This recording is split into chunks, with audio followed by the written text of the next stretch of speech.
আসসালামু আলাইকুম। সংবাদে আপনাদের সবাইকে স্বাগত জানাচ্ছি। আমি ফিরোজ তোহা। শুরুতেই সংবাদ শিরোনাম। বাংলাদেশের সর্বশেষ গুরুত্বপূর্ণ আপডেট সংবাদ আপনাকে স্বাগত। শুরুতে সংবাদ শিরোনাম, পরে বিস্তারিত। শুরুতে জানাবো, শেখ হাসিনা আসবে, বাংলাদেশ হাসবে স্লোগানে নিষিদ্ধ ছাত্রলীগের ঝটিকা মিছিল। শেখ হাসিনা আসবে, বাংলাদেশ হাসবে স্লোগানে নারায়ণগঞ্জের সোনারগাঁয়ে ঝটিকা মিছিল করেছে উপজেলা ছাত্রলীগের নেতাকর্মীরা। আজ ঢাকা চট্টগ্রাম মহাসড়কে কাশপুর নয়াবাড়ি অংশে এই মিছিল বের করেন তারা। ৫ আগস্ট পরবর্তী সোনারগাঁও এই প্রথম প্রকাশ্যে আসলো আওয়ামী লীগ। এরপর জানাবো, রাজাকাররা ক্ষমতায়, মুক্তিযোদ্ধারা জেলখানায়, বললেন শাহজাহান খান। সাবেক নৌমন্ত্রী শাহজাহান খান বলেছেন, রাজাকাররা ক্ষমতায়, মুক্তিযোদ্ধারা জেলখানায়। বৈষম্যবিরোধী ছাত্র আন্দোলনের সময় সাবাকে জুট ব্যবসা হত্যা মামলায় শাহজাহান খানকে গ্রেপ্তার দেখানোর বিষয়ে এদিন শুনানি দিন ধার্য ছিল। এদিকে সেনাপ্রধানের সঙ্গে জাতিসংঘের আন্ডার সেক্রেটারির সাক্ষাৎ। বাংলাদেশ সেনাবাহিনী প্রধান জেনারেল ওয়াকারুজ্জামানের সঙ্গে সৌজন্য সাক্ষাৎ করেছেন জাতিসংঘ শান্তিরক্ষা কার্যক্রম বিষয়ক আন্ডার সেক্রেটারি জেনারেল জ্যা পিএল ল্যাক্রোয়া। আজ ঢাকা সেনানিবাসে সাক্ষাৎকার অনুষ্ঠিত হয়। এবারে জানাবো, বাংলাদেশে ৩ স্তরে কমবে ইন্টারনেটের দাম। দেশজুড়ে ৩টি স্তরে ইন্টারনেটের দাম কমানো হচ্ছে বলে জানিয়েছে প্রধান উপদেষ্টার বিশেষ সহকারী ফয়েজ আহমেদ তৈয়াব। আজ সকালে নিজের ফেসবুক পোস্টে এই তথ্য জানিয়েছেন তিনি। এদিকে নতুন মামলায় আমু আনিসুল হক পলক সহ ৬ জন গ্রেপ্তার। আরেক হত্যা মামলায় সাবেক মন্ত্রী আমির হোসেন আমু, আনিসুল হক, কামাল আহমেদ মজুমদার, জুনাইদ আহমেদ পলক, আন্তর্জাতিক অপরাধ ট্রাইব্যুনালের সাবেক প্রসিকিউটর তুরিন আফরোজ ও ব্যবসায়ী দিলীপ কুমার আগারলকে গ্রেপ্তার দেখানোর আদেশ দিয়েছে আদালত।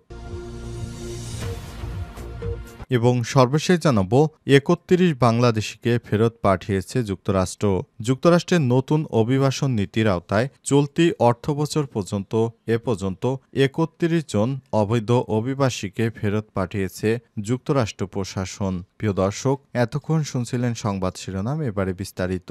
তবে তার আগে বন্ধুরা, অনুরোধ থাকবে এই সংবাদটিতে একটি লাইক দিন। এই চ্যানেলে আপনি নতুন হয়ে থাকলে আমাদের সংবাদটি দেখতে দেখতে চ্যানেলটি সাবস্ক্রাইব করে রাখুন। কমেন্ট করে বন্ধুরা আপনার মূল্যবান মতামত জানিয়ে দিন আপনি বিশ্বের কোন দেশ থেকে বা বাংলাদেশের কোন স্থান থেকে আমাদের সংবাদটি দেখছেন এবং শুনছেন। আর বন্ধুরা, সংবাদটি আপনার সোশ্যাল মিডিয়া ফেসবুকে বন্ধুদের মাঝেও শেয়ার করে দিন, যাতে করে তারা আমাদের এই লেটেস্ট আপডেট সংবাদগুলো জানতে পারে। এই সংবাদ সম্পর্কে আপনার মূল্যবান মতামত কমেন্ট বক্সে কমেন্ট করে দিন, যাতে করে অন্যরাও আপনার এই মতামত জানতে পারে। এবারে বিস্তারিত। শেখ হাসিনা আসবে, বাংলাদেশ হাসবে স্লোগানে নিষিদ্ধ ছাত্রলীগের ঝটিকা মিছিল। শেখ হাসিনা আসবে, বাংলাদেশ হাসবে স্লোগানে নারায়ণগঞ্জে সোনারগাঁয়ে ঝটিকা মিছিল করেছে উপজেলা নিষিদ্ধ ছাত্রলীগের নেতাকর্মীরা। আজ সকাল 7:30টার দিকে ঢাকা চট্টগ্রাম কাশপুর নয়াবাজার অংশে এই মিছিল করেছেন তারা। ৫ আগস্ট পরবর্তী সোনারগাঁওয়ে এই প্রথম প্রকাশ্যে আওয়ামী লীগের ব্যানারে এই মিছিল করতে দেখা গেল। তারা বলেছে, শেখ হাসিনা বাংলাদেশে আবার আসবে, এর জন্য তারা এই মিছিল করছেন বলে জানিয়েছেন তারা। জানা গেছে, শেখ হাসিনা পালিয়ে যাওয়ার পর অনেক নেতাকর্মী দীর্ঘদিন ধরে আত্মগোপনে ছিলেন, কিন্তু বেশ কয়েকদিন ধরে আবার তারা সক্রিয় হচ্ছেন। বিশেষ করে সামনে কুরবানির ঈদকে সামনে রেখেই তারা এই ধরনের কর্মকাণ্ড শুরু করেছে। তারা চাইছে শেখ হাসিনা বাংলাদেশে আবার ফিরে আসুক, এজন্য তারা বিভিন্ন স্থানে দেশ জুড়ে মুখোশ বেঁধে তারপর স্লোগান দিচ্ছে, কিন্তু সেখান থেকে অনেককে গ্রেপ্তার করছে পুলিশের সদস্যরা। জানা গেছে, শেখ হাসিনার নাম নিয়ে যারাই মিছিল করছে তাদের অনেককেই গ্রেপ্তার করছে পুলিশ। স্বরাষ্ট্র মন্ত্রণালয় থেকে নির্দেশনা দেওয়া হয়েছে, যারা দেশকে অস্থিতিশীল করতে যায় তাদেরকে পুনরায় গ্রেপ্তার করতে হবে। বিশেষ করে শেখ হাসিনা পালিয়ে যাবার পর নিষিদ্ধ ছাত্রলীগের সংগঠনের অনেক নেতা বিদেশে আত্মগোপনে চলে যায়, তবে তারা ধীরে ধীরে এখন আবার সক্রিয় হতে শুরু করেছে। তাই তারা এই ধরনের মিছিল করছে, যেটি প্রশাসনের দুর্বলতা হিসেবেও দেখছে বিএনপির নেতাকর্মীরা। তারা বলছে, প্রশাসনের এই দুর্বলতার কারণে যারা ফ্যাসিবাদের দোসর তারা আবার নতুন করে বাংলাদেশে অনুপ্রবেশের সুযোগ পাচ্ছে, তাদেরকে গ্রেপ্তার করে আইনের আওতায় আনতে হবে, এমনটাই মনে করছে বিএনপির নেতারা। রাজাকারা ক্ষমতায়, মুক্তিযোদ্ধারা জেলখানায়। বাংলাদেশে যারা রাজাকার ছিল তারা বর্তমানে ক্ষমতায় রয়েছে, আর যারা প্রকৃত মুক্তিযোদ্ধা তারা জেলখানায়, এমনটাই জানিয়েছেন আওয়ামী লীগের সাবেক সংসদ সদস্য এবং নৌপরিবহন মন্ত্রী শাহজাহান খান। আজ তাকে কোর্টে ওঠানোর সময় তিনি এমন মন্তব্য করেছেন। শাহজাহান খান বলেছেন, ১৯৭১ সালে যারা মুক্তিযুদ্ধে দেশকে স্বাধীন করেছিল তারা এখন জেলখানায়। আজ আদালতের হাজতখানা থেকে এজলাসে নেয়ার পথে সব কথা বলেছেন তিনি।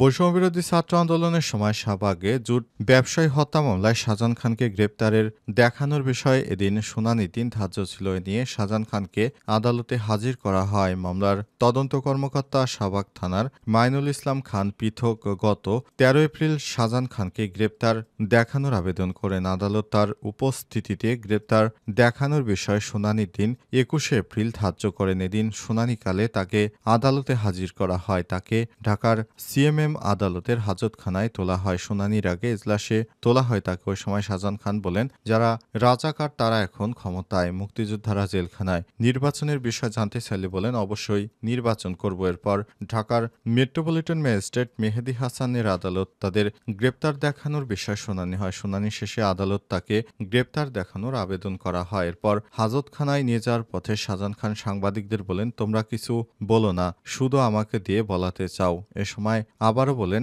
রাজাকাররা ক্ষমতায়, মুক্তিযোদ্ধারা জেলখানায়।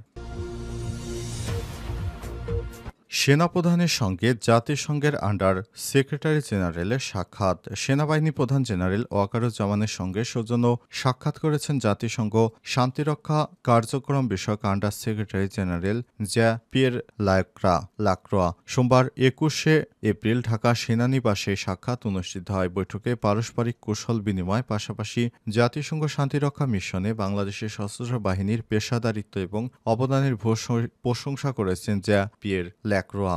বৈঠকে তিনি জাতিসংঘ শান্তিরক্ষী মিশনের মোতায়েনের পূর্বপ্রস্তুতি, প্রশিক্ষণ এবং সক্ষমতা বৃদ্ধি সহ বিভিন্ন দিক নিয়ে আলোচনা করেছেন। এছাড়াও এইড টু সিভিল পাওয়ারে মোতায়েন সেনা সদস্যদের কর্মকাণ্ড ও পেশাদারিত্ব প্রশংসা করেছেন জাতিসংঘের এই শীর্ষ কর্মকর্তা। জাতিসংঘের এই কর্মকর্তা আরও বলেছেন, বাংলাদেশ সেনাবাহিনী সদস্যরা তারা পেশাদারিত্বের সঙ্গে জাতিসংঘের বিভিন্ন মিশনে কাজ করছে, যেটা অত্যন্ত স্বস্তিদায়ক ব্যাপার যে বাংলাদেশের মতো এতটা সামরিক দিক দেখে অনেক পিছিয়ে পড়া রাষ্ট্র জাতিসংঘের মিশনে গিয়ে তারা শান্তিরক্ষায় অনেক ব্যাপক ভালো ভূমিকা রাখছে, যা বাংলাদেশের জন্য অত্যন্ত গর্বের বিষয়। আমি বাংলাদেশ সেনাবাহিনীদেরকে শান্তিরক্ষী মিশনে নিয়োগ দেওয়ার পর শান্তিরক্ষী হিসেবে অনেক ভালো কাজ করছে তারা। দেশে ৩ স্তরে কমছে ইন্টারনেটের দাম।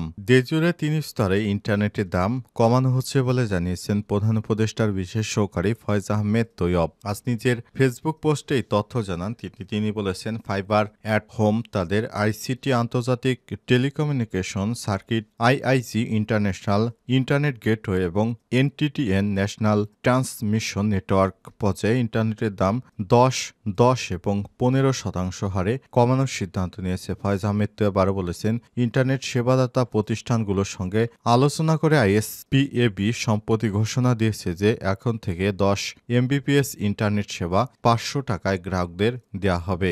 এছাড়াও বাংলাদেশের submarine cable company limited BSCCL আন্তর্জাতিক গেটওয়ে পর্যায়ে যাদের সব সেবা ইতিমধ্যেই ১০% ছাড় দিয়েছে।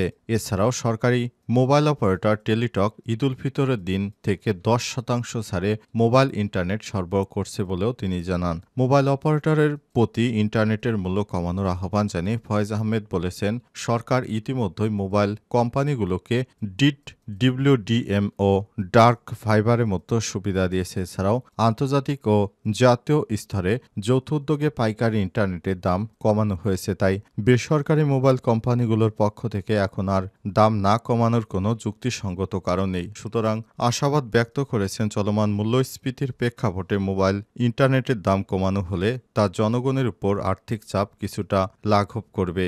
এই কারণে অন্তর্বর্তীকালীন সরকার এই পদক্ষেপটি গ্রহণ করেছে।